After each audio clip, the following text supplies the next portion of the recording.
الفاتحہ۔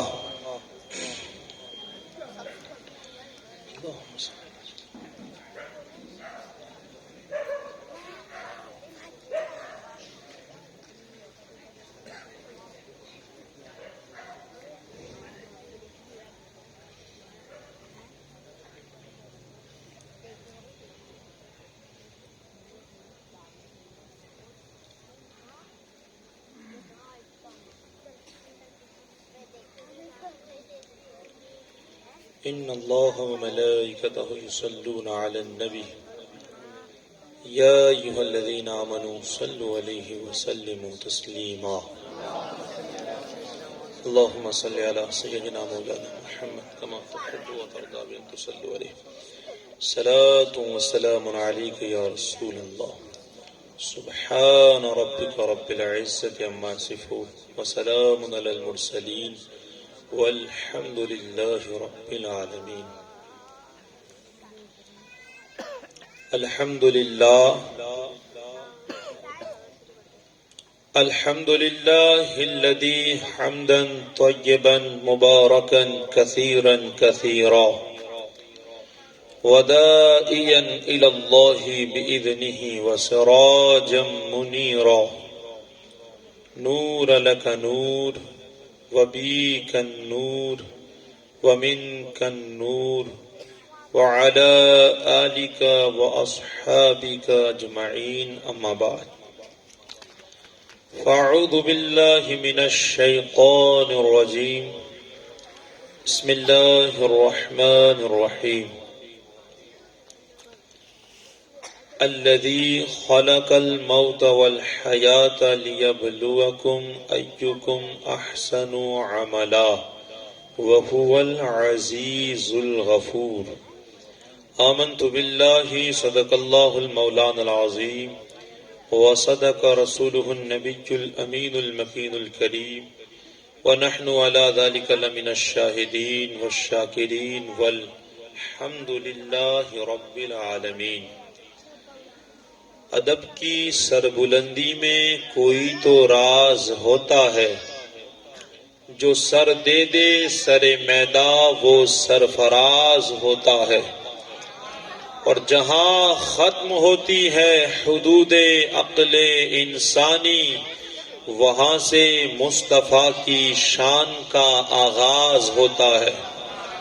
جہاں ختم ہوتی ہے حدود عقل انسانی وہاں سے مصطفیٰ کی شان کا آغاز ہوتا ہے، اور مقام سید کونین کوئی کیا جانے، اے ذات ان کی سر خدا بس خدا جانے۔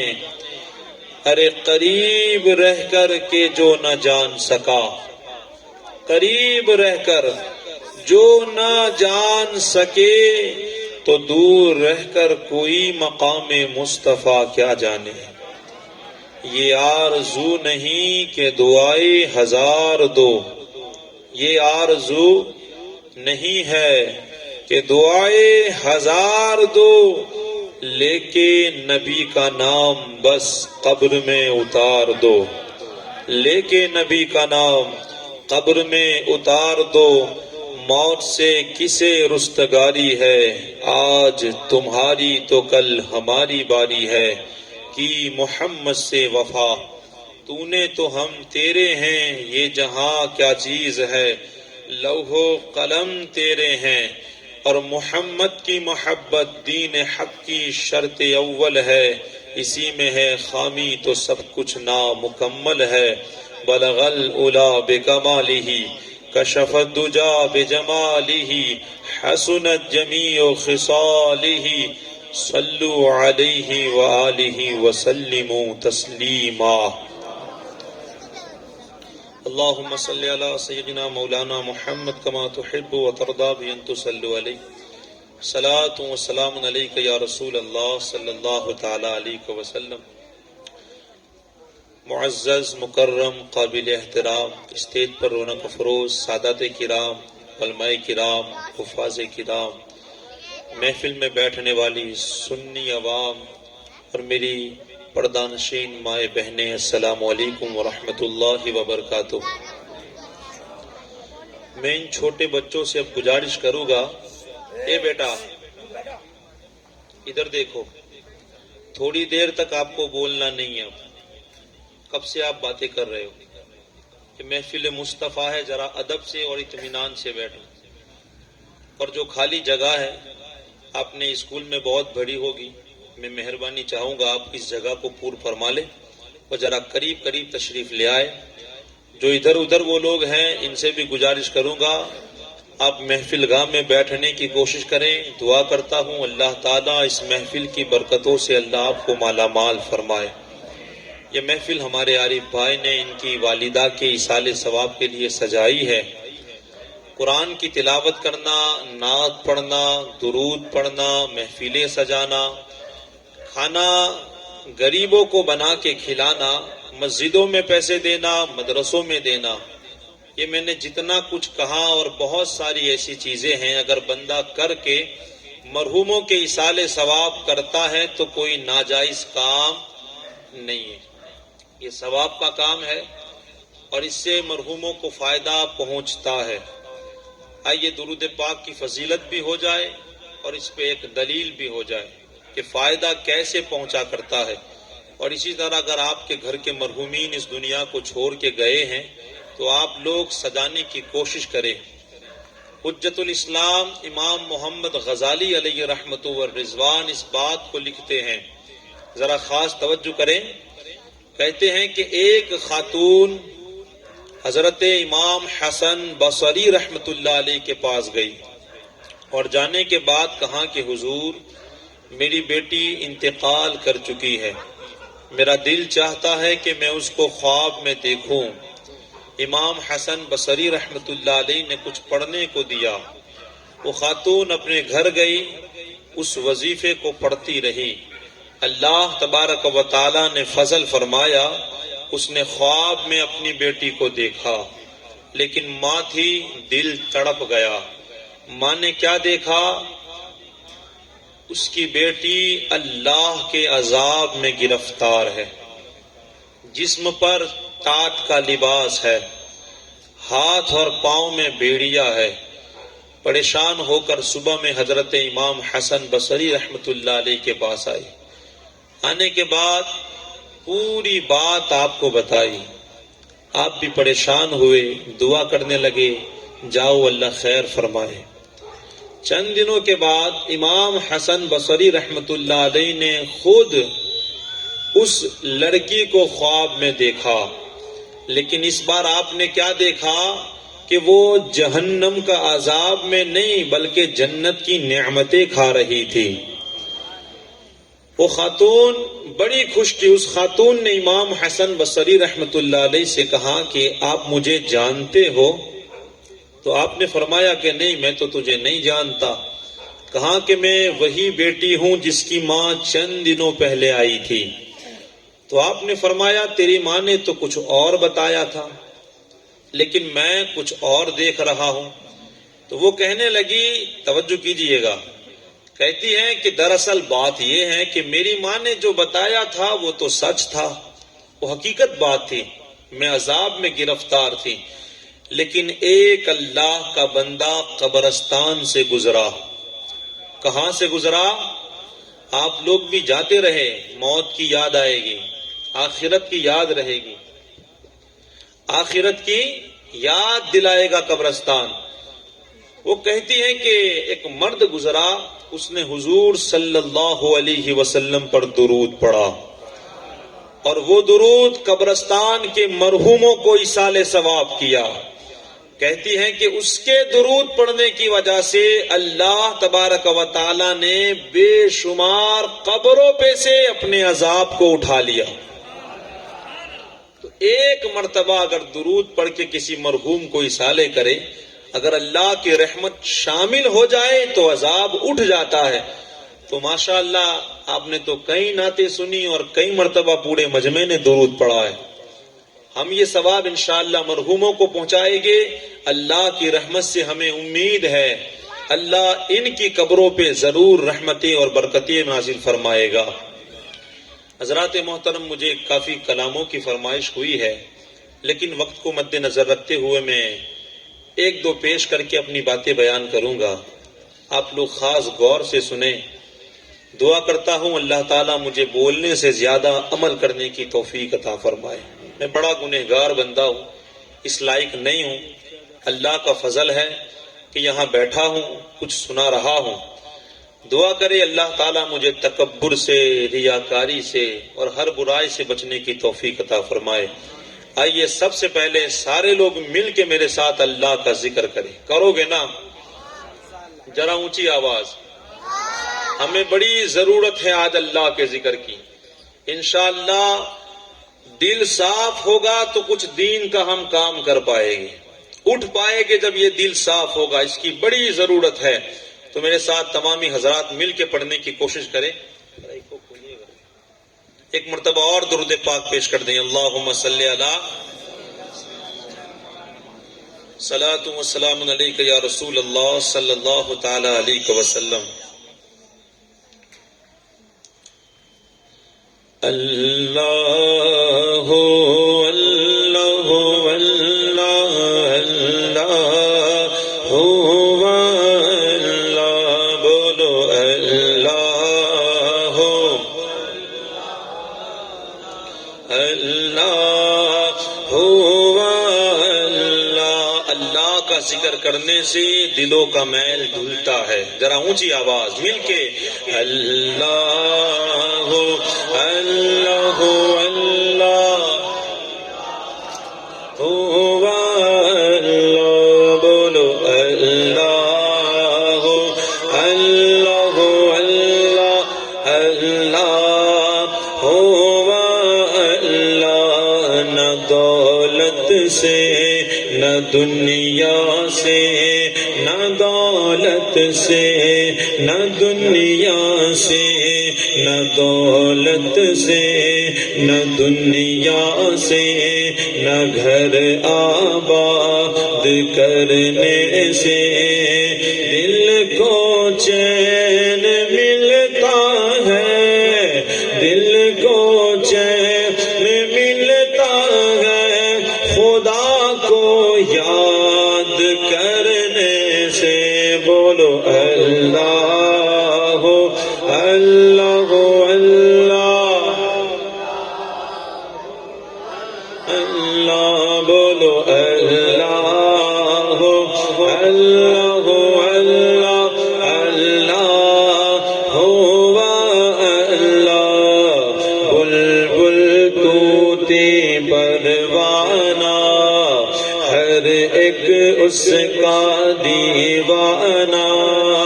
بلبل طوطی پروانہ ہر ایک اس کا دیوانہ. قمری اس کا مستانہ، قمری اس کا مستانہ. کون چکور کا جانا نہ بولو اللہ اللہ اللہ بولو اللہ اللہ اللہ اللہ اللہ. مولا دل کا زنگ چھڑا، قلب نوری پائے جلا.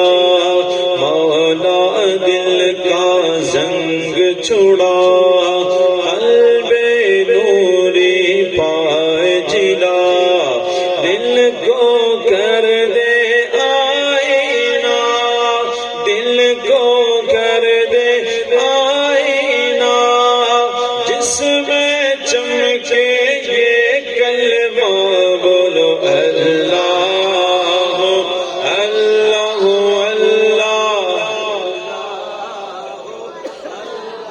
اللہ بولو اللہ اللہ اللہ اللہ اللہ بولو اللہ اللہ اللہ اللہ اللہ اللہ اللہ اللہ اللہ بولو اللہ اللہ اللہ اللہ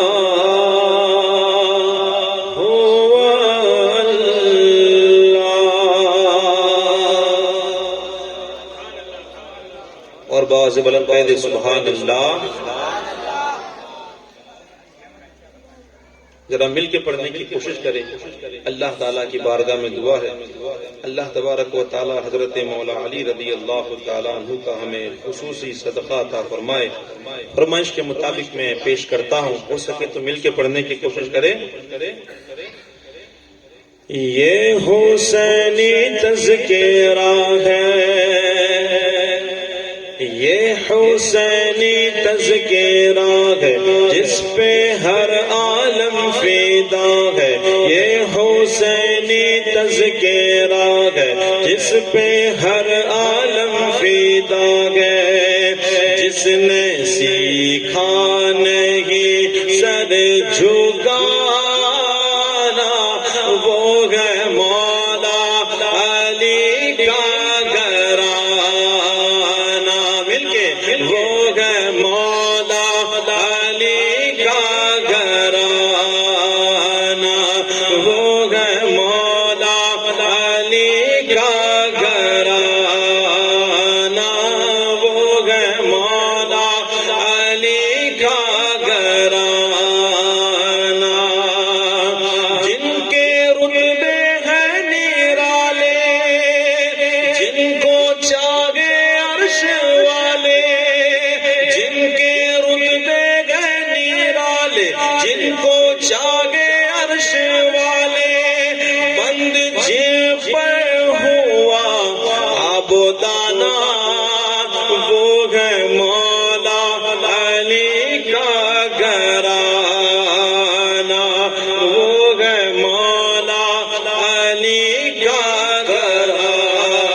سیدہ کے نور عین، اللہ اللہ وہ حسین مرتضیٰ کے دل کے چین۔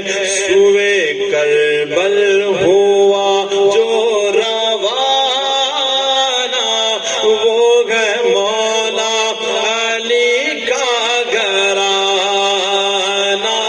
وہ ہے مولا علی کا گھرانہ، وہ ہے مولا علی کا گھرانہ۔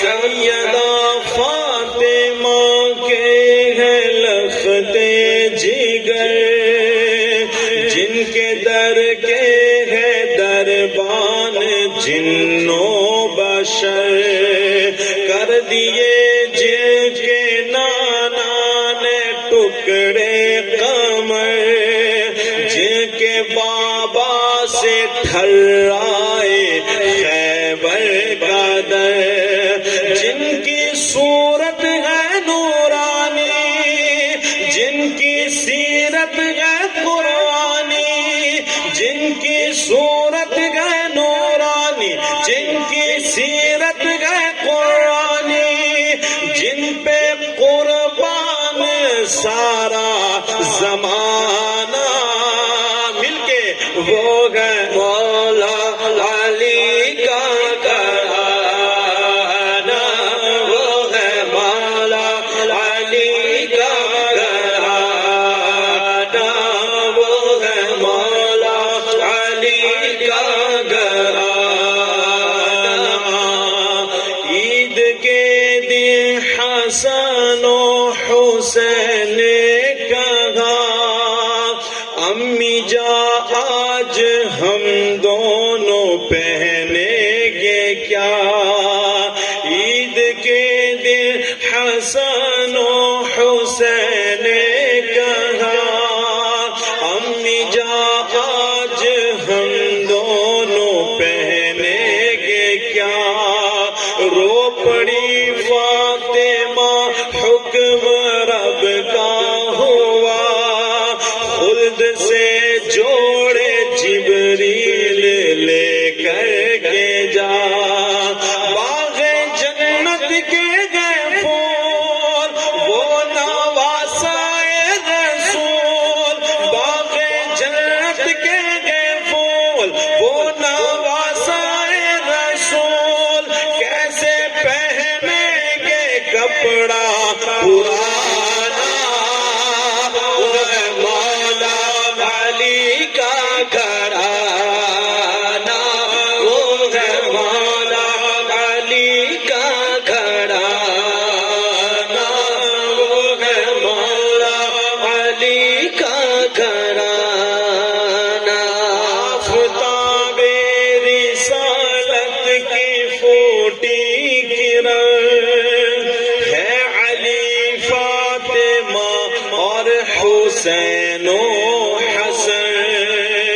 کو آقا چسائے لعاب دہر، جن کی راہوں میں غلماں بچھائے نیر، جن کا رتبہ ہے سوگانا، جن کا ہر کوئی دیوانہ، جن کا رتبہ ہے سوگانا، جن کا ہر کوئی دیوانہ، ہر سبا پر گئے جن کا ترانہ، مل کے وہ گئے مولا علی کا گھرانہ، وہ گئے مولا علی کا گھرانہ، علی کا گھرانہ، وہ گئے مولا علی کا گھرانہ۔ دین اسلام کے سپہ سالار ہے، وہ جوانان جنت کے سردار گئے، لب پہ قرآن سر زیر تلوار ہے، گھر کا گھر وہ لٹانے کو تیار گئے، کتنا اعلیٰ ہے مقام اے شہیدوں کے امام، کتنا اعلیٰ ہے مقام اے شہیدوں کے امام، مالک خلد گئے جن کے نانا، وہ گئے مولا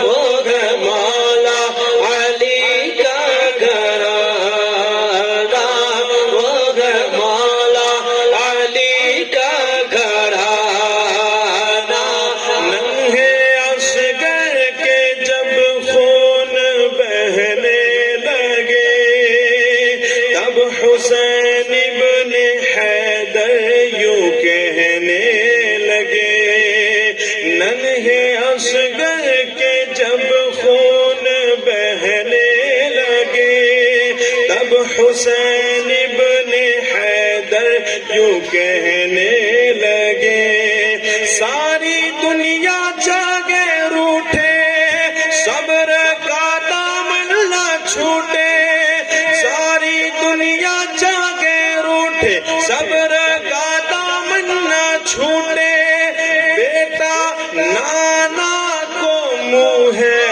دکھانا، مل کے وہ گئے علی کا گھرانہ، وہ گئے مولا علی کا گھرانہ، وہ گئے مولا علی کا گھرانہ، وہ گئے مولا علی کا گھرانہ۔ اس کلام کا میں آخری شعر پیش کر رہا ہوں، کربلا کی جنگ، اللہ اکبر۔ اگر دیکھا جائے تو علی کی آل میں ایک سے ایک شعر ہے جو ہزاروں پہ وہ بھاری ہے، اس پہ بھاری ہے ہزاروں پہ، لیکن یہ تقدیر کی بات ہے۔ شاعر نے کیا نقشہ کھینچا ہے، ذرا توجہ چاہوں گا۔ رب کی جانب سے تقدیر کا فیر تھا، ورنہ ہر بچہ شبیر کا شیر تھا، رب کی جانب سے تقدیر کا فیر تھا، ورنہ ہر بچہ شبیر کا شیر تھا، شام ہو جاگے سویرا، ہو اجالا یا اندھیرا، شام ہو جاگے سویرا، ہو اجالا یا اندھیرا، حق پہ سیکھا ہے سر کو کٹانا، مل کے وہ ہے مولا علی کا گھرانہ، وہ ہے مولا علی کا گھرانہ، وہ ہے مولا علی کا گھرانہ، علی کا گھرانہ۔ وہ ہے مولا علی کا گھرانہ. مجھے کہہ دے سبحان اللہ. آئیے محفل کی نسبت سے میں ایک آخری کلام کے صرف چند اشعار پیش کرتا ہوں ماں کے حوالے سے. ہم جس مرحومہ کے لیے یہاں حاضر ہوئے ہیں دعا کرتے ہیں اللہ تعالیٰ مرحومہ کی بار بار مغفرت فرمائے. اگر آپ کی والدہ زندہ ہے، دو باتیں ذات توجہ کے ساتھ سنیں. اگر آپ کی ماں آج زندہ ہے تو آپ کو چاہیے کہ جتنا ہو سکے دل سے اس کی خدمت کر لے. یہی ہمارے لیے جنت ہے. ماں کا مقام کیا ہوتا ہے، آپ اس حدیث پاک سے غور کریں کہ ایک صحابی رسول جب حضور صلی اللہ علیہ وسلم کی بارگاہ میں آئے، کہا یا رسول اللہ صلی اللہ علیہ وسلم مجھے جہاد کے لیے جانا ہے. تو آقا کریم صلی اللہ علیہ وسلم فرماتے ہیں کیا تمہاری والدہ زندہ ہے؟ کہا ہاں یا رسول اللہ. اب آقا فرماتے ہیں جاؤ پہلے جا کے اپنی والدہ کی خدمت کرو. پہلے جا کے اپنی والدہ کی، بڑا مقام ہے ماں کا. اگر آج زندہ ہے تو اس کی خدمت کر کے آخرت کو اپنی کمائے، اور اگر انتقال کر گئی ہیں تو اس کی قبر پہ جتنا ہو سکے جب وقت ملے حاضری دے کر کچھ نہ کچھ پڑھنے کی کوشش کرے. اللہ تعالیٰ اس کی بھی آپ کو خوب برکتیں عطا فرمائے گا. ورنہ ماں تو پوری زندگی اپنی اولاد کے لیے اپنے سکھ کو کھو دیتی ہے. بڑی باتیں ہیں، انشاءاللہ کبھی موقع ملا ذرا ایک مرتبہ جھوم کے کہہ دے سبحان اللہ. موت کی آغوش میں جب تھک کے سو جاتی ہے ماں، موت کی آغوش میں جب تھک کے سو جاتی ہے ماں، تب کہیں جا کر کے تھوڑا سانس کو پاتی ہے ماں. موت کی آغوش میں جب تھک کے سو جاتی ہے ماں، اور پیار کہتے ہیں کسے اور ممتا کیا چیز ہے. پیار کہتے ہیں کسے اور ممتا کیا چیز ہے. کوئی ان بچوں سے پوچھے جن کی مر جاتی ہے ماں. کوئی ان بچوں سے پوچھے جن کی مر جاتی ہے ماں.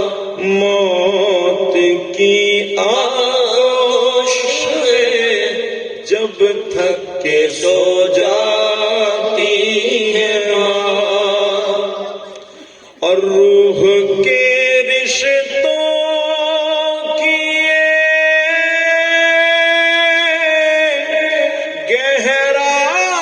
گہرائیاں تو دیکھیے. روح کے رشتوں کی گہرائیاں تو دیکھیے. چوٹ لگتی ہے ہمیں اور چلاتی ہے ماں. چوٹ لگتی ہے ہمیں اور چلاتی ہے ماں.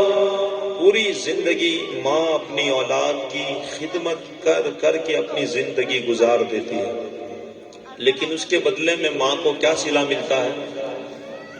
ہفتے ہفتے ایک فاتحہ تھوڑے ٹائم کے بعد مہینے فاتحہ، اور اس کے بعد 6 مہینہ اور پھر سال، اور پھر بھی فاتحہ دیا تو دیا ورنہ پھر۔ تو شاعر کیا کہتے ہیں؟ سال بھر میں یا کبھی ہفتے میں جمعرات کو،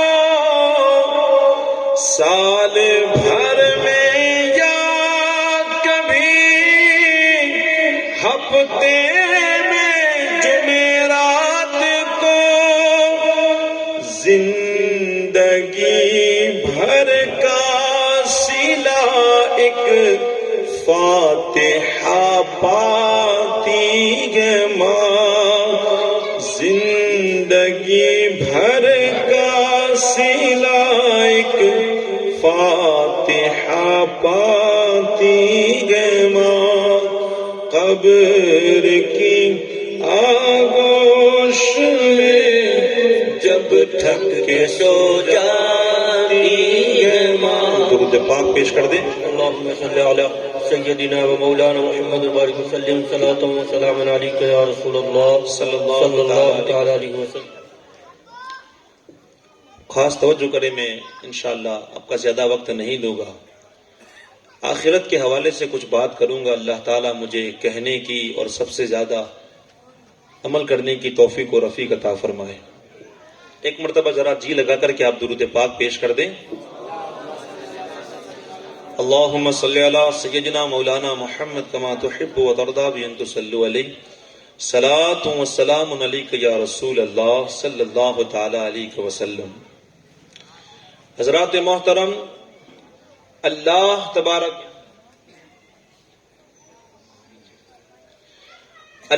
تبارک و تعالی اپنی لا ریب کتاب، کیسی کتاب؟ لا ریب، جس میں کوئی شک نہیں، اور یہ وہ کتاب جس کو کوئی مٹا سکتا نہیں، چاہے ہزاروں پیدا ہو، نہ کوئی اسے بدل سکتا ہے۔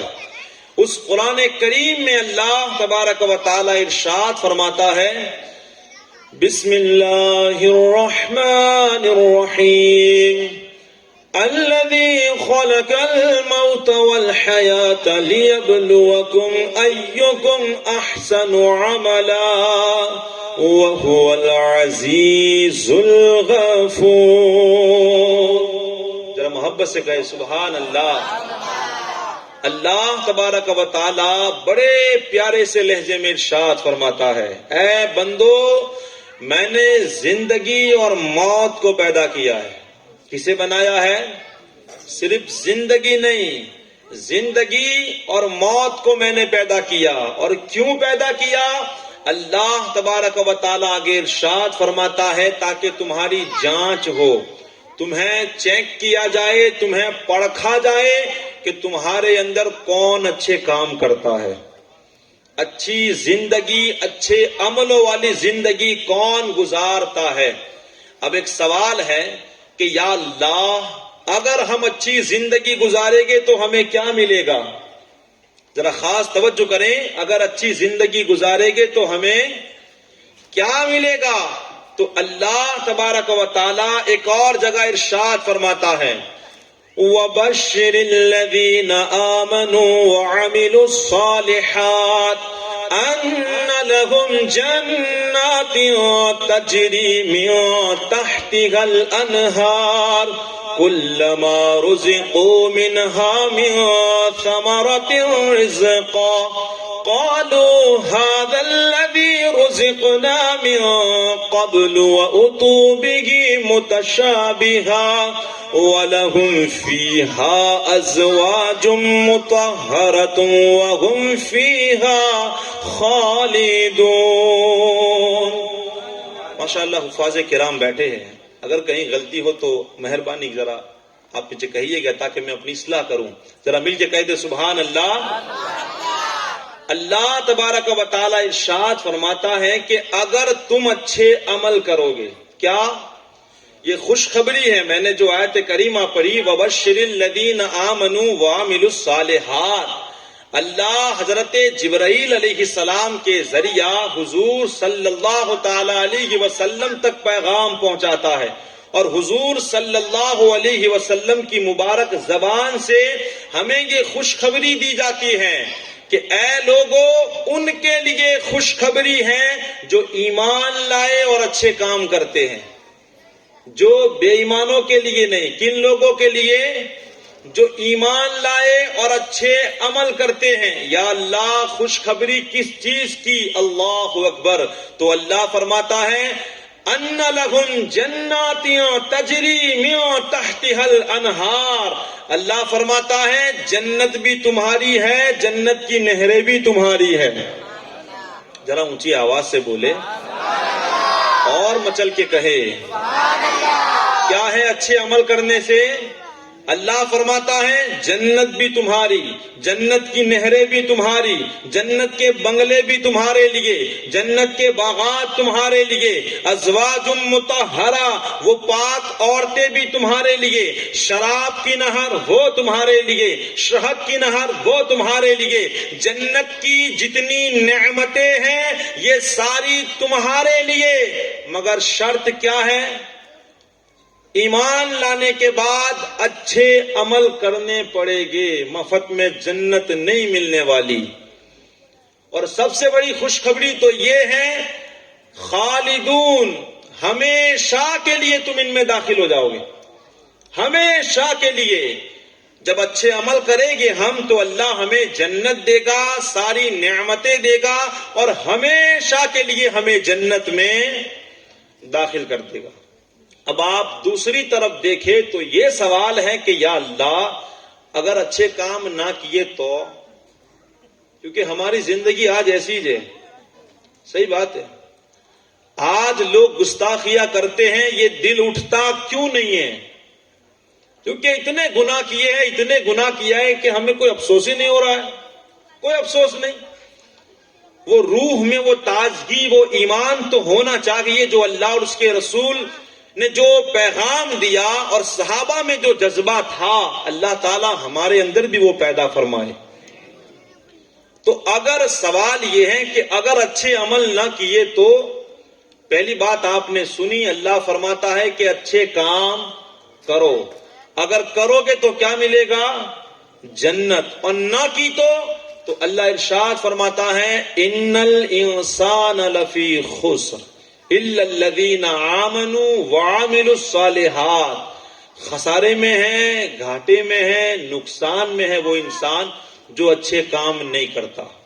صرف تکلیف ہی تکلیف ہے، آپ کی زندگی سنور سکتی ہے لیکن آپ کی آخرت سنور سکتی نہیں۔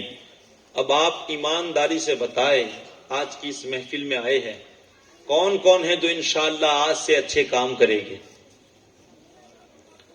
انشاءاللہ تو بولو، بہت دھیرے بولتے ہیں۔ ہاتھ اٹھا کے بتاؤ کہ انشاءاللہ آج ہم اللہ کے احکام پہ عمل کریں گے۔ دیکھو وعدہ کیا ہے، وعدہ خلافی کرنا یہ منافقوں کی علامت ہے، مومنوں کی نہیں۔ تو اچھے عمل کرو، کیونکہ ایک بات ذہن میں آئی ہے، مسلمان کہتا کچھ ہے اور کرتا، میں علماء کرام کی خاص توجہ چاہوں گا، کرتا اپنے کہتے کچھ ہے نہ کرنا۔ ایک بزرگ کا قول ہے، حضرت سیدنا شفیق بلخی رحمت اللہ علیہ، اے بیٹا کیوں پریشان کرتے ہو یار، ذرا درود پاک پڑھیں، اللہم صلی علی سیدنا مولانا محمد کما تحب و ترضی بان تصلوا علیہ۔ تو ایک بزرگ فرماتے ہیں کہ مسلمان جو بندے ہیں ان کی تین باتوں کے حوالے سے انہوں نے ارشاد فرمایا کہ مسلمان ہیں، کہتے کچھ ہیں مگر کرتے، زبان سے کہنا کچھ ہے لیکن جب ان کی زندگی دیکھی جائے تو وہ تین باتیں ان میں پائی نہیں جاتی بلکہ اس کے خلاف کام ہو رہا ہے۔ پہلی بات کون کہنے والے ہیں؟ حضرت شفیق بلخی رحمت اللہ علیہ۔ آپ فرماتے ہیں کہ انسان کہتا ہے کہ ہم اللہ کے بندے ہیں، کیا کہتا ہے؟ آپ سارے لوگ بتائیں، کیا ہم اللہ کے بندے نہیں ہیں؟ ہر مسلمان آپ کسی سے بھی پوچھے کیا تو اللہ کا بندہ ہے، وہ ضرور کہے گا کہ ہاں ہم اللہ کے بندے ہیں، لیکن کام غلاموں والے نہیں بلکہ آزادوں والے کرتے ہیں. جب اللہ کے بندے ہیں تو اللہ کا غلام بن کر کے ہمیں زندگی گزارنی چاہیے. اللہ نے جو کہا وہ کرنا چاہیے. اللہ تو کہتا ہے کہ نمازوں کی پابندی کرو، ہم نہیں کرتے. اللہ کہتا ہے کہ لعنت اللہ علی الکاذبین، جھوٹ نہ بولنا. جھوٹ نہ بولے وہاں تک تو دن نہیں گزرتا. اور اتنے اور ایسے مسلمان ہیں کہ مولوی صاحب جھوٹ نہیں بولتے تو کاروبار نہیں چلتا. اللہ کہتا کچھ ہے اور ہم کرتے. اللہ کہتا ہے حرام کے راستوں سے اپنے مالوں کو نہ کماؤ. جو بھی تمہارا راستہ ہے، تمہارا رزق کا مالک اللہ ہے، حلال کمائی کماؤ. لیکن ایک ہم ہیں جو اس کی سنتے جو نہیں. اور زبان سے ہمارا دعویٰ کیا ہے کہ ہم تو اللہ کے بندے ہیں، لیکن وہ بزرگ فرماتے ہیں کہتے کچھ ہیں لیکن کام اپنی زندگی کا، اپنی منمانی، اپنی مرضی کی زندگی گزارتے ہیں. دوسری بات وہ کہتے ہیں کہ انسان کہتا ہے کہ رزق کی ذمہ داری تو اللہ کی ہے. آپ سب کا اس بات پر ایمان ہے؟ ہمارے رزق کا مالک کون ہے؟ وَمَا مِن دَابَّةٍ فِي الْأَرْضِ إِلَّا عَلَى اللَّهِ رِزْقُهَا. صرف ہمارا نہیں، یہ چرندے پرندے اور سمندروں میں جو بڑی بڑی مچھلیاں ہیں ان کو بھی میرا رب ہی کھلاتا اور پلاتا ہے. تو انسان کہتا ہے کہ رزق کی ذمہ داری کس کی ہے، لیکن جمع کیے بغیر تو تھرتا نہیں ہے. ہوتا ہے نا، جب تک مال جمع نہ ہو تب تک تو دل مطمئن نہیں ہوتا. لیکن ہمارا کہنا کچھ ہے اور کرنا ہمیں اس بات کے اوپر چاہیے کہ یقین جمائے، اپنے ایمان کو مضبوط بنائے کہ واقعی میں اللہ ہی کی ذمہ داری ہے اور وہ رزق دینے والا ہے. وہ چرندوں اور پرندوں کو جب بھوکا نہیں رکھتا تو ہم تو اشرف المخلوقات ہے. اس پر بہت ساری باتیں ہیں لیکن وقت کو مد نظر رکھتے ہوئے میں ایک بات بتاؤں. ذرا دیکھیں، اللہ ہمیں بھوکا نہیں رکھے گا. آپ لاک ڈاؤن کی فکر نہ کریں، آپ کسی اور راستے کی فکر نہ کریں. آپ کے مقدر میں جو ہے، آپ حرام راستوں سے ان مال کو لینے کی کوشش نہ کریں، اللہ آپ کو ضرور دے گا.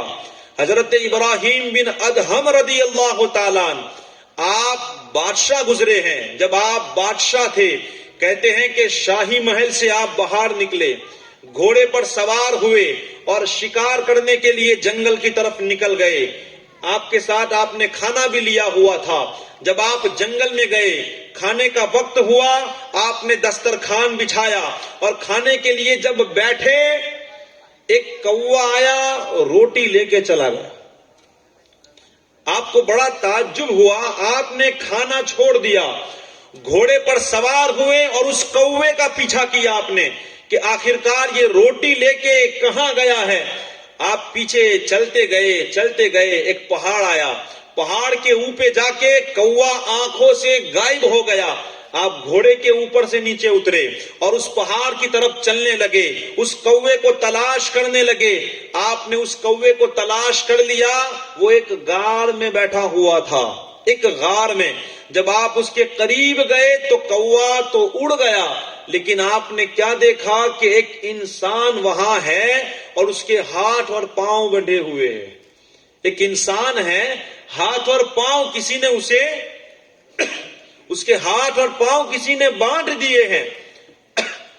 آپ جلدی سے اس کے پاس گئے اور اس رسیوں کو آپ نے کھولا اور کھولنے کے بعد ارشاد فرمایا کہ اے انسان، تو ہے کون اور تجھے کس نے باندھا ہے؟ تو وہ کہتا ہے کہ دراصل میں ایک تاجر ہوں، میں جنگل سے سفر کر رہا تھا مال لے کر، تو ڈاکوؤں نے میرا سارا سامان لوٹ لیا. مجھے مارا تو نہیں، لیکن ہاتھ پاؤں باندھ کے مجھے یہاں پہ انہوں نے لا کے چھوڑ دیا ہے. تو آپ فرماتے ہیں کہ کتنے دن ہوئے؟ کہا 7 دن. کتنے دن ہوئے؟ 7 دن سے میں ایسا ہی بندھا ہوا ہوں. اب سنیں وہ کیا کہتا ہے. لیکن اس نے کہا کہ اللہ کا شکر ہے 7 دن ہوئے، لیکن ان 7 دنوں میں اللہ نے مجھے بھوکا نہیں رکھا ہے. ذرا اور مچل کے کہے، اللہ نے مجھے بھوکا نہیں رکھا. یہ کوا روزانہ 2 مرتبہ آتا ہے اور اپنی چونچ سے مجھے روٹی کھلاتا ہے، شکر ہے اس کا، کیونکہ رزق کی ذمہ داری تو حقیقت میں اللہ نے لے کے رکھی ہے۔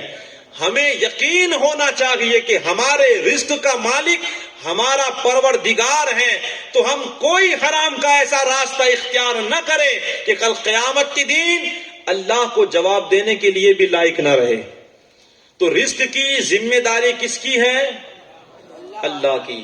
لیکن ہم لوگ جمع کیے بغیر بیٹی کے بھی جو سسٹمیں چلتی ہیں اس کی بھی کھلوا دی، بچوں کی بھی کھلوا دی، بینکوں میں بھی ڈھیر سارا جمع ہے، ابھی کہیں برا وقت نہ ہے اس کے لیے بھی جمع کر رہے، ہوتا ہے نا۔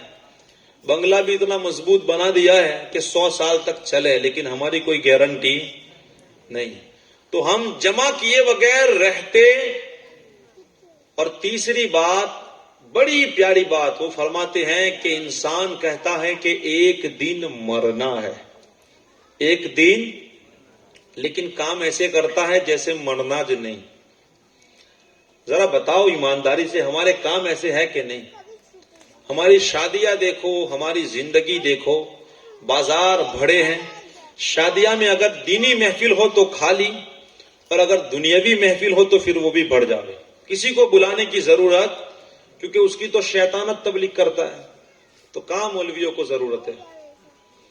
تو ہم کہتے ہیں کہ ایک دن مرنا تو ہے، لیکن کام ایسے کرتے ہی نہیں جیسے مرنا ہی نہیں، ایسے ہی کام ہے۔ یاد رکھے، جس بندے کے ذہن میں یہ بات ہوتی ہے کہ ایک دن مر جانا ہے، تو وہ کبھی گناہوں کے قریب نہیں جاتا، کبھی نہیں۔ ایک بڑی پیاری بات ذہن میں آئی ہے، حضرت داتا گنج بخش رحمت اللہ علیہ اپنی کتاب کشف المحجوب میں لکھتے ہیں، اللہ ان کی تربت پر بے پناہ رحمتیں نازل فرمائے، اور اللہ ان کے صدقے میں ہماری محفل کو قبول و مقبول فرمائے۔ ذرا دیکھے، جنہیں یاد ہوتی ہے کہ ایک دن مرنا ہے اور اللہ کے حاضر ہونا ہے، وہ لوگ گناہوں کو کیسے چھوڑتے ہیں۔ کہتے ہیں کہ ایک نوکر اور نوکرانی ایک مالک کے باغ میں کام کرتے تھے، لیکن اس مالک نے اس نوکر کی بیوی کو دیکھا نہیں تھا، کیونکہ بڑی پردے دار پہلے کی عورتیں تھیں۔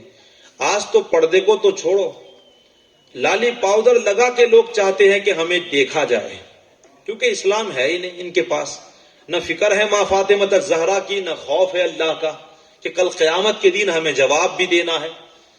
تو وہ عورت صرف چہرے کی نہیں، سیرت کی بھی بڑی خوبصورت تھی۔ ایک مرتبہ مالک جب اپنے باغ میں گیا تو اس نے اپنے نوکر کی بیوی کو دیکھ لیا، اور کیا دیکھا کہ وہ بڑی خوبصورت ہے، تو اس کے دل میں گناہ کا خیال آیا۔ تو اس نے کیا کیا، اس جو نوکر تھا اس کو کسی کام کے لیے دور بھیج دیا کہ تو جا فلاں کام کر کے آ۔ اب نوکر تھا وہ تو چلا گیا، اب ادھر اس مالک نے اس نوکرانی کو گناہ کی دعوت دی، اور دینے کے بعد کہا کہ جا، جتنے باغ کے دروازے ہیں تو سارے دروازوں کو بند کر دے۔ ذرا دیکھے نیک سیرت خاتون کیسی ہوتی ہے۔ میری مائیں بہنیں ذرا درس لے کہ زندگی ختم ہو جائے گی، لیکن قبر میں صرف تمہیں کو جواب دینا ہے۔ کہتے ہیں کہ وہ خاتون گئی اور سارے اس نے دروازوں کو بند کر دیا۔ جب وہ آئی تو مالک نے کہا کہ سارے دروازے تو نے بند کر دیے؟ تو وہ عورت کہتی ہے کہ جی ہاں، میں نے سارے دروازوں کو تو بند کر دیے، لیکن ایک دروازہ ہے جو مجھ سے بند نہیں ہو رہا۔ کیا کہا؟ میں نے سارے دروازے تو بند کر دیے، لیکن ایک دروازہ ہے جو بند نہیں ہو رہا۔ وہ مالک کہتا ہے کہ وہ کون سا دروازہ ہے؟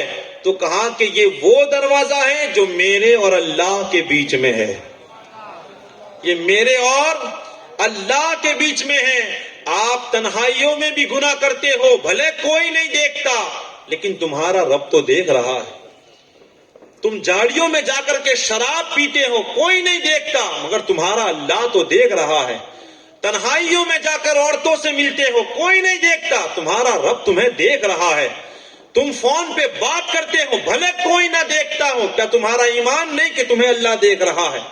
تو جس بندے کا ایمان مضبوط ہوتا ہے، علامہ ڈاکٹر اقبال علیہ الرحمن نے کتنی پیاری بات کہی، مٹ جائے گناہوں کا تصور اس جہاں سے اقبال، اگر یقین ہو جائے کہ خدا دیکھ رہا ہے۔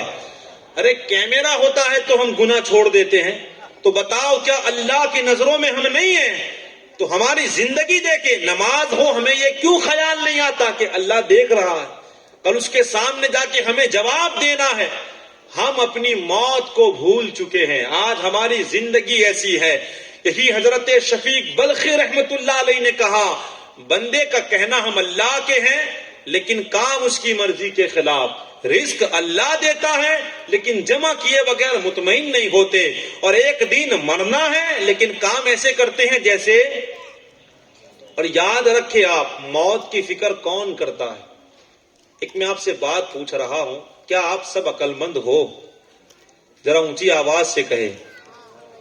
ماشاءاللہ کوئی نہیں ہوگا جو یہ کہے کہ میں بیوقوف ہوں۔ ہم سب اپنے آپ کو عقل مند سمجھتے ہیں۔ تو میں آپ کو بتاؤں کہ حضور صلی اللہ علیہ وسلم نے کسے عقل مند کہا ہے؟ ارے حضور جسے کہہ دے وہی عقل مند ہوتا ہے۔ سنیں، بڑی پیاری حدیث پاک ہے۔ ایک صحابی رسول نے اللہ کے پیارے رسول صلی اللہ علیہ وسلم سے کہا کہ یا رسول اللہ صلی اللہ علیہ وسلم، سب سے بڑا عقل مند کون ہے؟ کیا پوچھا؟ سب سے بڑا عقل مند کون ہے؟ تو آقا کریم صلی اللہ علیہ وسلم نے بڑا پیارا سا جواب دیا۔ آقا ارشاد فرماتے ہیں، اے میرے پیارے صحابہ کرام، سب سے بڑا عقل مند وہ ہوتا ہے جو موت کو کثرت سے یاد کر کے اس کی پوری تیاری کرتا ہے۔ موت کو یاد کرتا ہے اور اس کی پوری۔ اب آپ اور میں بتائیں، دین میں کتنی مرتبہ موت کو یاد کرتے ہیں؟ اگر کسی کے پاس موت کی باتیں کی جائے، حضرت ذرا جینے کی بات کرو نا، کیا مرنے کی بات کرتے ہو؟ کیونکہ ہمیں اچھا لگتا نہیں، ہمیں تو یہاں جینا ہے، جانا ہی نہیں ہے، ہم یہ ٹھان کے بیٹھے ہیں۔ لیکن اللہ اکبر، ہم سے جو بڑے تھے، جن کا رتبہ بڑا اعلیٰ اور جن کی نیکیاں آسمان کے ستاروں کے برابر ہے، جنہیں دنیا حضرت عمر بن خطاب رضی اللہ تعالیٰ عنہ کے نام سے جانتی ہے، اللہ اکبر، ذرا دیکھے ان کو تو دنیا میں جنت کی سرٹیفکیٹ مل گئی، ملی کہ نہیں؟ حضور نے دنیا ہی میں کہہ دیا کہ آپ تو جنتی ہو، لیکن بڑے عقل مند تھے، کس طرح موت کو یاد کیا کرتے تھے۔ لکھتے ہیں کہ آپ نے ایک غلام رکھا تھا، اور اسپیشل اس کا کام کیا تھا کہ جب آپ کو تہجد کے لیے وہ اٹھاتا، آپ نے فرمایا تجھے اس طرح اٹھانا ہے، اے عمر اٹھ، تجھے اللہ نے جینے کے لیے نہیں مرنے کے لیے پیدا کیا ہے۔ کس لیے؟ انشاءاللہ یہ جذبہ اگر ہمارے اندر پیدا ہوا نا، تو کوئی مائیں کا لال نہیں ہے جو اسلام کے اوپر انگلی اٹھا سکے۔ لیکن اگر ہمیں جینے کی پڑی ہوگی تو کون آگے لاوے؟ آگے تو وہ آتا ہے نا جو حضور کی عزت کے لیے اپنی جان دینا اپنے لیے فخر سمجھتا ہے، وہ آگے آتے ہیں۔ ہمیں تو جینا ہی ہے، بھلے سر جھکا کر کے جیے۔ ہماری حالات یہ ہو چکے ہیں۔ لیکن فاروق اعظم رضی اللہ تعالیٰ شان کیا ہے؟ غلام، اور کیا کہہ کے وہ اٹھاتا تہجد میں، اے عمر اٹھ، تجھے اللہ نے جینے کے لیے نہیں مرنے کے لیے پیدا کیا ہے۔ لکھتے ہیں کہ آپ نے ایک مرتبہ شیشے میں دیکھا تو آپ کو اپنی داڑھی میں ایک سفید بال نظر آیا۔ کتنا؟ ایک نہیں، ہماری تو داڑھی ہی نہیں ہوتی تو سفید بال کا تو سوال ہی نہیں ہے۔ اور اگر سفید داڑھی آتی ہے تو کالے کرنے کا من کرتا ہے کہ اس کو کالی کی جائے۔ ارے سفید ہے تو رہنا دو، سفید بال پہ تو اللہ کی رحمت برستی ہے۔ جوان تو دل کا جوان ہونا چاہیے۔ تو فاروق اعظم رضی اللہ تعالیٰ عنہ نے جب اپنی داڑھی میں ایک سفید بال دیکھا، اس غلام کو بلا کے آزاد کر دیا۔ کہاں جا، تیرا کام ختم ہو گیا۔ کہاں حضرت کیا بات ہے؟ کہاں تجھے رکھا اس لیے تھا کہ تو موت کی یاد دلاتا رہے، اب یہ ایک سفید بال موت کی یاد دلانے کے لیے کافی ہے۔ سوچے اگر ہماری پوری داڑھی سفید ہونے کے بعد بھی اگر ہم مسجد کی سیڑھیاں نہیں چڑھ پاتے تو آپ سوچے کہ پھر ہم کیا حضور کے لیے تو کھڑے ہو پائیں گے، ہم اپنے بچوں کو کیا تعلیم دیں گے۔ اور یہ بھی یاد رکھے کہ موت کو صرف آپ یاد کرو گے نہ، صرف یاد کرنے کی عادت ڈالو، اس میں بھی بڑا فائدہ ہے۔ عائشہ صدیقہ رضی اللہ تعالیٰ عنہ نے ایک مرتبہ پوچھا کہ یا رسول اللہ صلی اللہ تعالیٰ علیہ وسلم، ہے کوئی ایسا انسان جو شہید نہ ہو پھر بھی اس کا حساب و کتاب شہیدوں کے ساتھ کیا جائے؟ کتنی پیاری بات ہے، انگلی کٹا کے شہیدوں میں نام لکھانا وہ نہیں، شہید ہو ہی نہ لیکن پھر بھی اس کا حساب و کتاب کس کے ساتھ ہو؟ شہیدوں کے ساتھ۔ تو سنیں، میرے اور آپ کے آقا کریم صلی اللہ تعالی علیہ وسلم نے ارشاد فرمایا، ہاں عائشہ، وہ انسان جو دین میں 20 مرتبہ موت کو یاد کرے گا، اللہ تبارک و تعالی اس کا حساب شہیدوں کے ساتھ فرمائے گا۔ دین میں کتنی مرتبہ؟ 20 مرتبہ۔ آپ صرف یاد کر کے دیکھو، زندگی میں انقلاب پیدا ہوگا۔ 20 مرتبہ یاد کرنے کا فائدہ کیا ہے؟ شہیدوں کے ساتھ حساب ہوگا۔ ایک دوسرا فائدہ بھی سن لے۔ عائشہ صدیقہ رضی اللہ تعالیٰ عنہ کے پاس ایک خاتون آئی، کہا کہ میرا دل بڑا سخت ہے اور ہمارے لیے یہ بڑا پیارا عمل ہے، یہ میرا دل بڑا سخت ہے، کوئی ایسا عمل بتائے کہ میرا دل نرم ہو جائے۔ تو عائشہ صدیقہ رضی اللہ تعالیٰ عنہ فرماتی ہیں کہ جاؤ موت کو کثرت سے یاد کیا کرو۔ وہ عورت گئی، چند دنوں کے بعد واپس آئی اور آپ کا شکریہ ادا کرنے لگی کہ یہ بات بالکل سچ ہے، میرا دل نرم ہو چکا ہے۔ تو موت کو یاد کرنے سے دل نرم ہوتا ہے۔ اور تیسری چیز آقا فرماتے ہیں، جو بندہ موت کو کثرت سے یاد کرتا ہے اللہ تبارک و تعالی اس کو زاہد یعنی پرہیزگار بنا دے گا۔ اور ایک بات یہ بھی ہے جو فائدہ ہے، ایک مرتبہ ایک صحابی اور حضور صلی اللہ علیہ وسلم جا رہے تھے تو کچھ لوگ تھے جو بیٹھ کے ہنسی مذاق کر رہے تھے۔ آقا کریم صلی اللہ علیہ وسلم نے ارشاد فرمایا، ان لوگوں کے پاس جاؤ اور اس چیز کا ذکر کرو جو لذتوں کو مٹا دیتی ہے۔ آج ہماری کتنی خواہش ہو رہی ہے، دین بدین ہماری خواہش بڑھ رہی ہے، دین بدین لذتیں ہماری بڑھ رہی ہے۔ اگر ہمیں اسے روکنا ہے تو عمل کیا ہے؟ آقا کریم صلی اللہ علیہ وسلم ارشاد فرماتے ہیں، اکثروا ما ذکر ہادم اللذات، وہ چیز جو لذتوں کو مٹاتی ہے اسے کثرت سے یاد کرو۔ اور وہ چیز کیا ہے؟ آقا کریم فرماتے ہیں وہ موت ہے۔ تو موت کو اگر آپ یاد کرو گے لذتیں ختم ہوگی، دل نرم ہوگا، آپ پرہیزگار بنو گے۔ اور سب سے بڑی بات، اگر 20 مرتبہ آپ نے یاد کر لیا اور عادت بنا دی تو انشاءاللہ آپ کا حساب و کتاب شہیدوں کے ساتھ کیا جائے گا۔ اور یہ کوئی دنیا دار کی نہیں، مصطفیٰ کی بات ہے۔ وہ نبی جنہوں نے کبھی جھوٹ بولا تو انشاءاللہ عمل کرے گی۔ ذرا اونچی آواز۔ انشاءاللہ میں اپنی تقریر کو اختتام کی طرف لے جاتا ہوں۔ اللہ تعالی ہمیں عمل کرنے کی توفیق عطا فرمائے۔ یہ اس چیز کا میں نے ذکر کیا جو عقل مند کی بات تھی۔ اب آپ ایک بیوقوف کی بھی بات سن لیں۔ آقا کریم صلی اللہ علیہ وسلم کی جو حدیث پاک میں نے ذکر کی، عقل مند وہ ہے جو موت کی تیاری کرتا ہے، موت کو یاد کرتا ہے اور اس کی پوری تیاری کرتا ہے۔ تو ایک تو ہم موت کو یاد کریں اور دوسری بات اس کی پوری تیاری کریں۔ آج ہمارے دنیاوی جتنے کام ہیں ہم اس کی بڑی تیاری کرتے ہیں۔ شادی کرنی ہے تو بڑی تیاری، ولیمہ کرنا ہے تو بڑی تیاری، اگر یہاں سے ہمیں اجمیر 5 دن کے لیے جانا ہے تو بڑی تیاری، اگر 16 یا 40 دن کے لیے مکہ مدینے جانا ہے تو بڑی تیاری۔ اب آپ بتائیں، جیسے دن ہوتے ہیں ویسی تیاری ہوتی ہے۔ یہ تو دنیاوی سفر ہے، ایک سفر ہمیں آخرت کا بھی کرنا ہے، ایک سفر ہمیں آخرت کا بھی کرنا ہے۔ ذرا آپ بتائیں دل پہ ہاتھ رکھ کر کے ہمیں کتنی تیاری کی ہے، ہم نے آخرت کے سفر کے لیے ہماری کیا تیاری ہے؟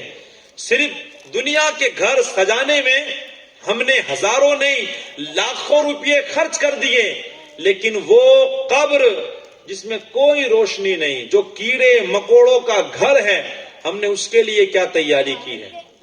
آج اس گرمی کو ہم برداشت نہیں کر سکتے، ہمارے گھروں میں اے سی لگاتے ہیں، درختوں کے سائے تلاش کرتے ہیں، وہ محشر کا میدان جو 50,000 سال کا ایک دن ہوگا، تانبے کی زمین ہوگی، سوا نیزے پہ سورج ہوگا، ہم نے اس دن کے لیے کیا تیاری کی ہے؟ کیا تیاری؟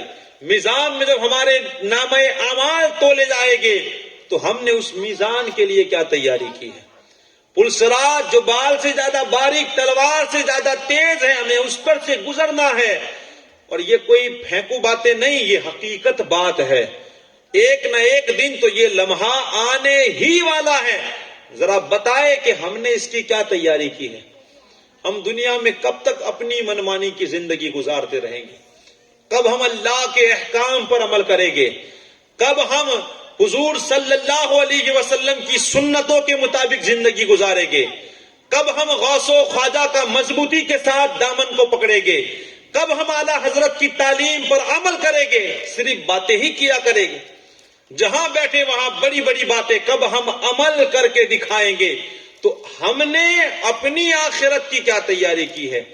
یہ آپ کو اور مجھے سوچنا ہے. ہمیں کل قیامت کے دن اللہ تبارک و تعالیٰ کو جواب دینا ہے.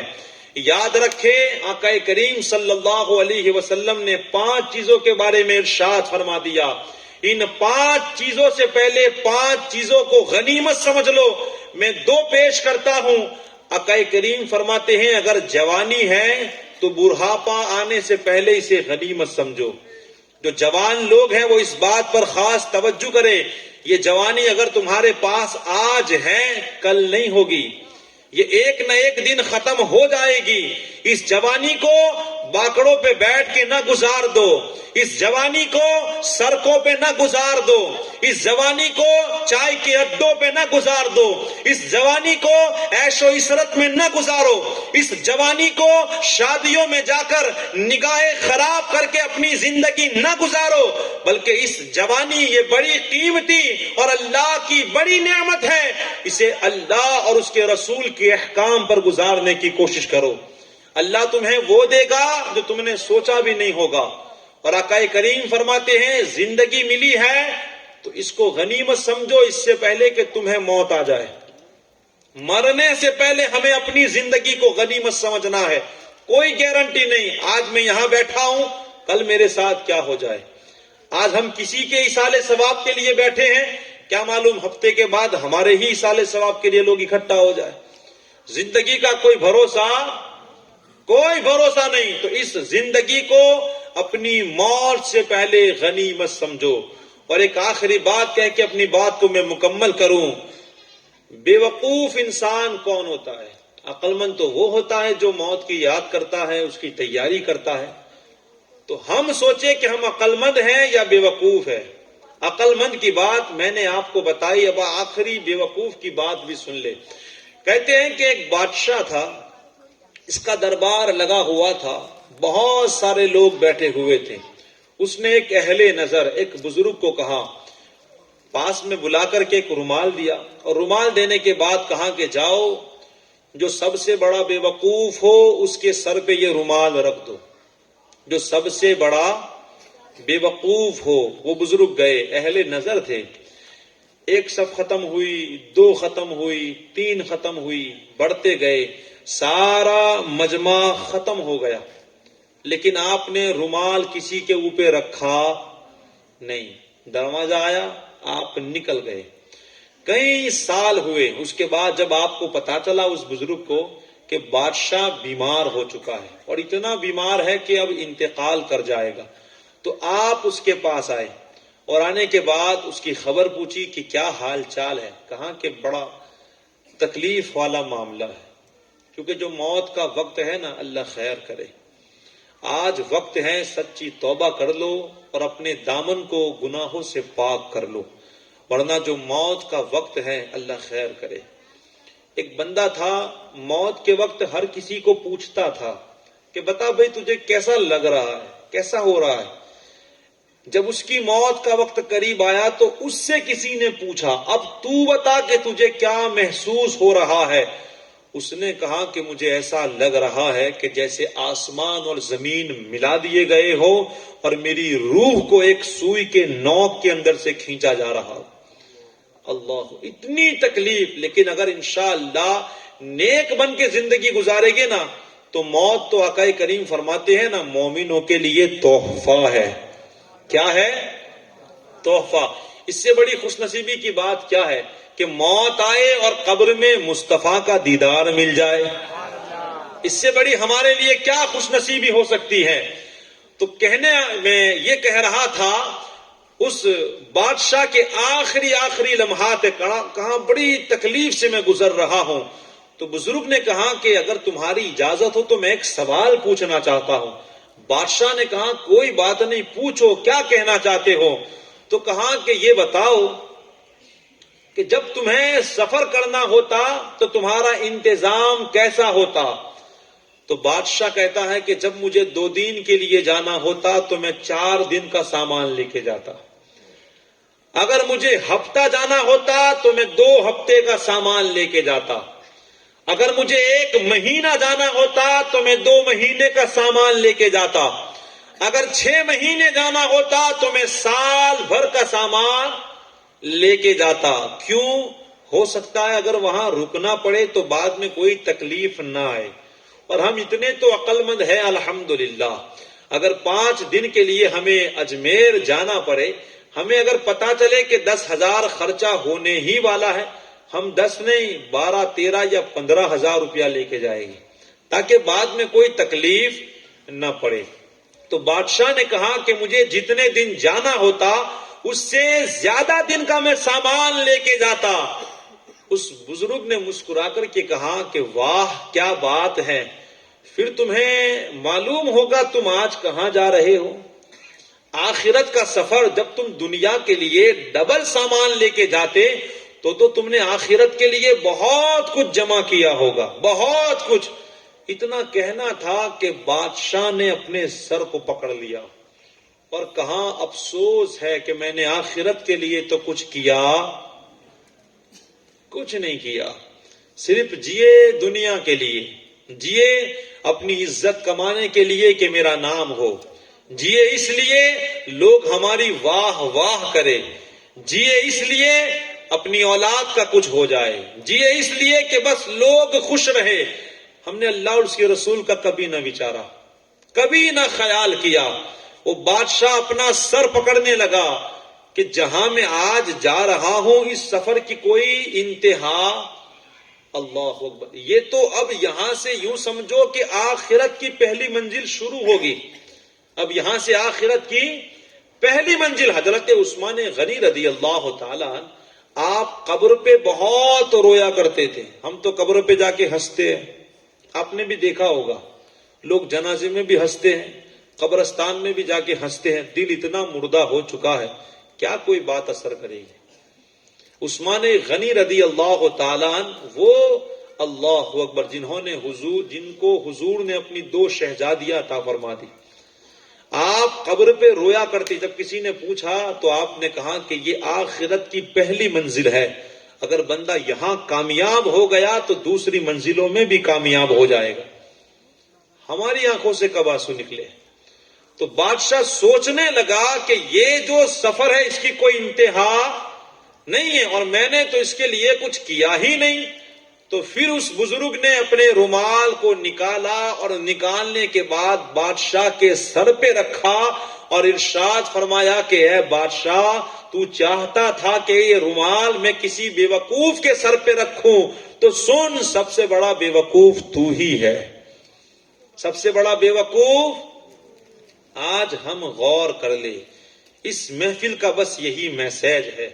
ہم لوگوں کے لیے نہیں. دیکھو دنیا کیا کہتی ہے فکر نہ کرو، یہ دنیا کسی کی ہوئی نہیں اور ہونے والی بھی نہیں ہے. آپ اچھا کرو تو اچھا ہے، اور کسی کو اگر تھوڑا بھی اگر اچھا نہ کرو نا، وہ آپ کی ساری اچھائیاں بھول کے صرف برائیوں کو دیکھے گا.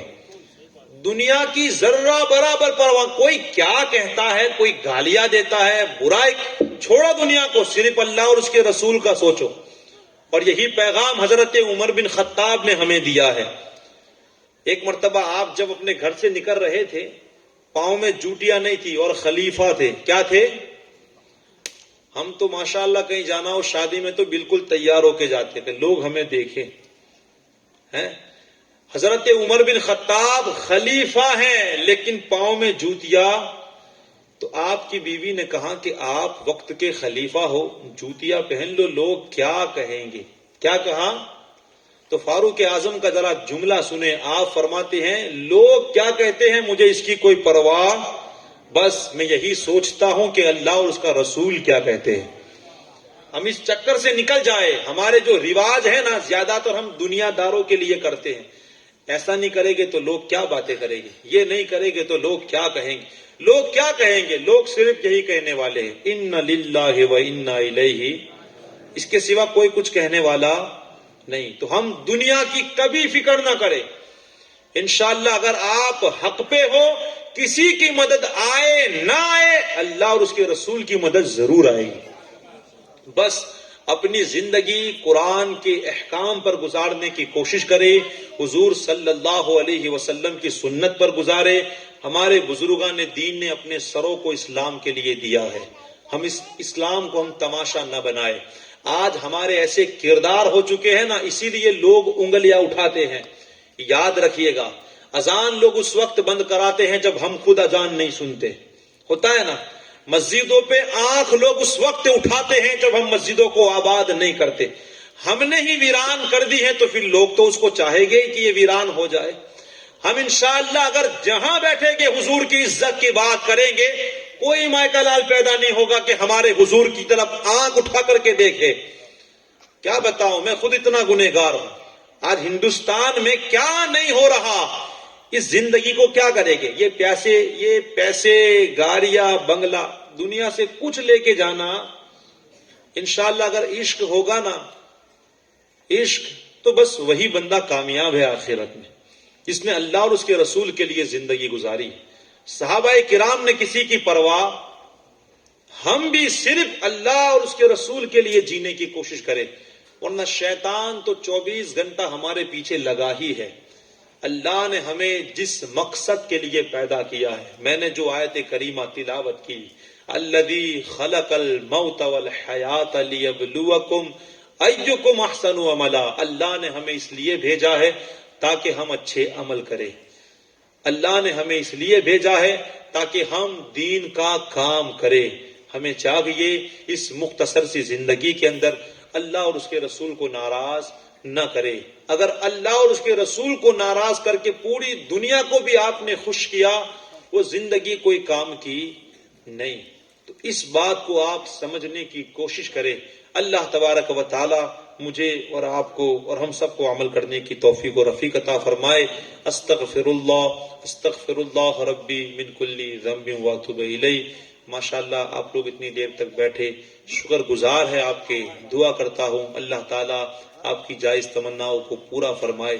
میرا بولنا, آپ کا سننا اللہ تبارک و تعالیٰ اپنی بارگاہ میں قبول و مقبول فرمائے. کئی لوگوں کی فرمائش ہے, انشاءاللہ پھر کبھی معافی چاہوں گا میں. دعا کرتے ہیں اللہ تعالیٰ ہماری اس محفل کو قبول و مقبول فرمائے. صلاۃ والسلام کے لیے کھڑے ہو جائیں.